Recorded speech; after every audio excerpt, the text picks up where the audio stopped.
Assalamu alaikum. Welcome back to our channel.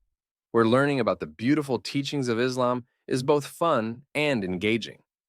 Today we're diving into a special topic close to our hearts, a hadith specially curated for our little ones to understand and cherish.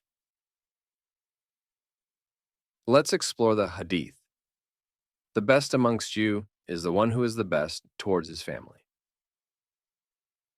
What a powerful reminder for our young hearts to always show love and respect to those closest to us. Through this hadith, we learn the importance of treating our family members with kindness, compassion, and respect.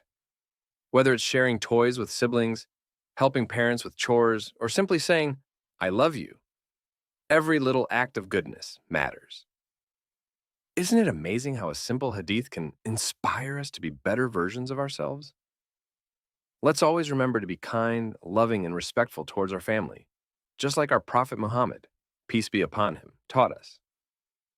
Thank you for joining us on this enlightening journey through Islamic teachings. Remember, the light of guidance shines brightest when shared with our loved ones. Stay tuned for more inspiring stories and lessons on our Islamic Kids channel. Assalamu alaikum.